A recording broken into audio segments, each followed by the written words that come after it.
Welcome, Chibi, to this show of the real use cases of blockchain. It's a real pleasure to have you on the channel today. This show focuses on the real life applications of blockchain and cryptocurrencies. So, we want to talk to people like you who use cryptocurrencies on a daily basis for their businesses. My name is Chibi, and I am the CEO of Netco. So Netco is basically like a website for fans of whatever TV shows, movies, games, anime, and all that. Any form of entertainment that people find interesting to themselves.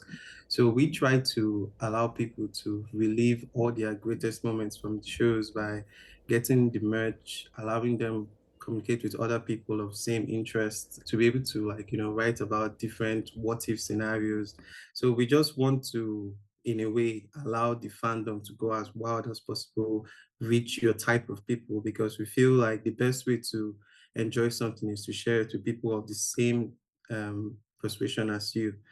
And I currently stay in Nigeria. I sometimes move between Nigeria and Ghana because Ghana is also awesome. Nigeria is also awesome. I'm going to launch by the ending of this month. As part of running this website where you sell merchandise, you have a need to make international payments. And can you explain to us, how you do these international payments?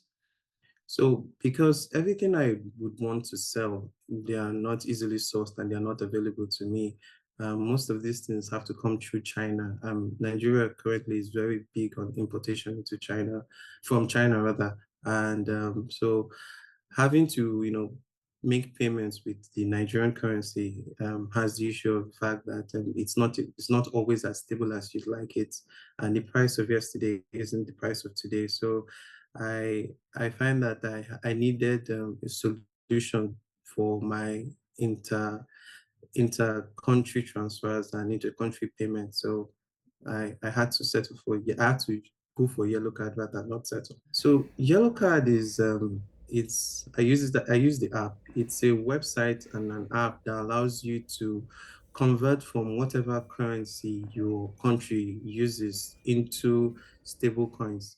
Now, prior to this, the ways that I might have gone about it might have been more tedious. I'd have to meet someone in China who sells RMB, discuss on what RMB rate I want to buy, and if I could get transfers, or I mean, if I could get discounts or not. It's a whole like tedious process. But with Yellow Card, I'm able to bypass half of that talk and just convert directly from my bank account to USDT, Tether, Bitcoin, or Ethereum, any stablecoin or cryptocurrency that I choose to use for my transactions. That's what Yellow Card lets me do. You also have some suppliers in the US as well, and Correct. these people you buy you purchase from them in what stablecoin? Do you use USDT as well? Yes, I use USDT. As a matter of fact, my favorite supplier from the US, his name is Bernard. He usually likes his payments in USDT. And how long does it take for your supplier to receive their USDT payment? I timed it and it was under a minute.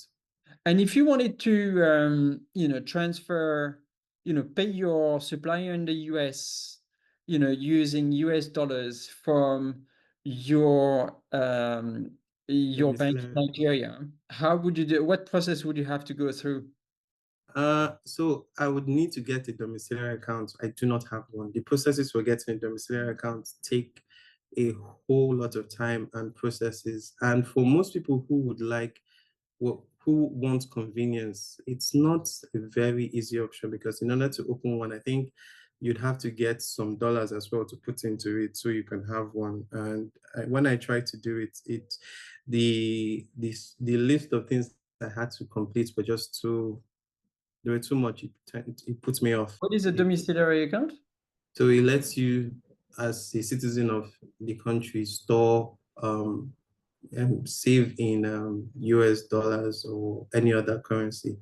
So that account, instead of using the Nigerian naira, it stores the value in said currency of that you choose. Interesting. And you're saying it's a very long process to apply for this. But would you qualify for this? Do you have to be a stable business, or maybe have certain level of revenues to be able to open such an account? I believe there is like a minimum amount you need to have, but I cannot remember for a fact right now. Only that I remember the list was exhaustive. I could take some time to call my bank and then get the list again, but I'm pretty sure even if I see the list, I wouldn't want to think about it again. With Yellow Card, how do you buy USDT on Yellow Card? How does that work? Do you make a bank transfer from your Nigerian bank account to a bank account owned by Yellow Card? Correct. So initially, upon downloading the app, you do your KYC, which takes like maybe an hour or less, depending on how slow you want it to be. And once your KYC is set up, you just basically transfer from your local account to Yellow Card's account, and it reflects immediately. So there is no downtime, and it reflects into your Naira wallet on your Yellow Card app.